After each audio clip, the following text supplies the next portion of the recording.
మీ ఎలాంటి వ్యాపార ప్రకటనలకైనా వెంటనే మా ఛానల్ సంప్రదించండి.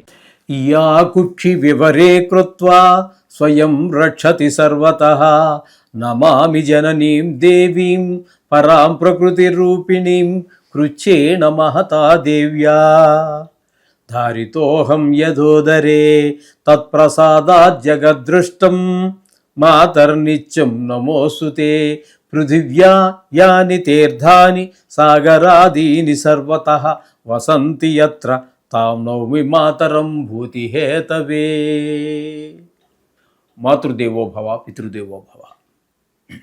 ఇప్పుడు మనము ఏప్రిల్ నెల 2026 సంవత్సరంలో ఈ ద్వాదశ రాశుల వారికి గోచార ఫలితాలు ఏ విధంగా ఉంటాయి అనేది మనం సశాస్త్రీయంగా తెలుసుకునేటటువంటి ప్రయత్నం చేద్దాం. మీనరాశి వారికి ఏప్రిల్ నెల 2026 సంవత్సరం గోచార ఫలితాలు ఏ విధంగా ఉన్నాయో సశాస్త్రీయమైన పద్ధతిలో మనం తెలుసుకునేటటువంటి ప్రయత్నం చేద్దాం.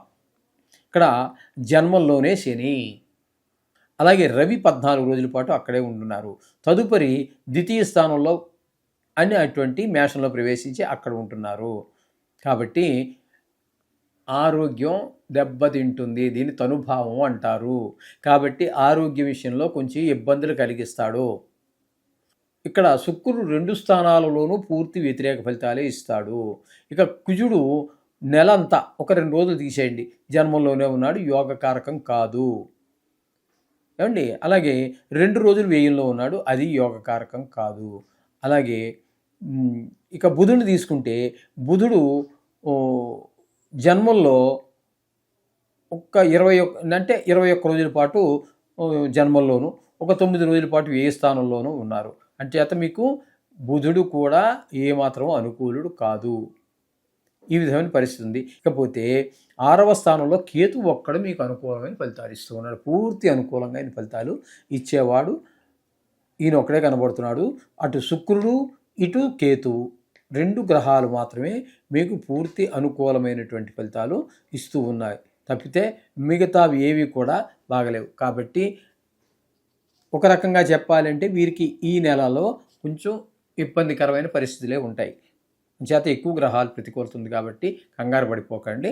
శుభ్రంగా నవగ్రహ మంత్రాలు చదువుకోండి. మీ వ్యక్తిగత జాతకం బాగుంటే దీని ప్రభావం చాలా చాలా 10% ఉంటుంది. అది నిష్ణాతులైన వారు చెబితే. ఇక ద్వితీయ తృతీయ స్థానాలలో శుక్రుడు అనుకూలమైన ఫలితాలు ఇస్తాడు. గురువు చతుర్థంలో ఉన్నారు, అనుకూలమైన ఫలితాలు ఉండవు, సుఖశాంతులు ఉండవు. అక్కడ భూమి గృహం ఇత్యాది విషయాలు, వాహన విషయాల్లో కొన్ని ఇబ్బందులు ఉంటాయి. లేదు నా నోటికి వచ్చింది ఏదో చెప్పేసాను అనుకోండి, ఊరికే వినడానికి బాగుంటుంది. లేదు నేను చెప్పచ్చు, మీకు కొన్ని కోట్లు వచ్చేస్తున్నాయి రాసి పెట్టుకో, ఛాలెంజ్ నాది, బాధ్యత నాది, గ్యారంటీ. నా గ్యారంటీ ఏంటండి? 10 కోట్లు నేను ఎక్కడ గ్యారంటీ ఇవ్వను? 10 కోట్లు నా దగ్గర ఉండాలి కదా మీ గ్యారంటీ ఇవ్వడానికి. ఇలాంటి మాటలన్నీ మేము చెప్పమండి. అంచేత ఇలాంటివి మిమ్మల్ని భయపెట్టడం కానీ మిమ్మల్ని సంతోషపెట్టాల్సిన పని లేదు. శాస్త్రం ఈ రాశి వారికి ఏం చెప్తోంది, ఏ రాశి వారికి ఏం చెప్తోంది శాస్త్రం, అంతవరకే చెప్పడం జరుగుతుంది. అది మీరు జాగ్రత్తగా ఫాలో అవ్వండి.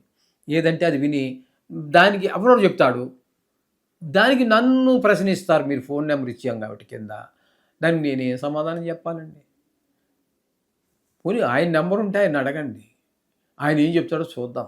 రాసి పెట్టుకోమంటున్నాడుగా, రాసి పెట్టుకోండి. ఆయనది గ్యారంటీ కూడా, ఆయన గ్యారంటీ తీసుకోండి. మరి మమ్మల్ని బాధ పెట్టమాకండి దయచేసి. నేను చెప్పిన దానికి నేను రెస్పాన్స్ ఖచ్చితంగా నేను బాధ్యత వహిస్తా.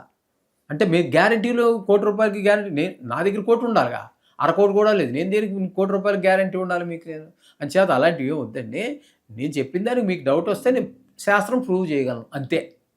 గ్యారంటీ అంటే నా గ్యారంటీ ఎంతవరకు శాస్త్రాన్ని ప్రూవ్ చేయడం వరకే.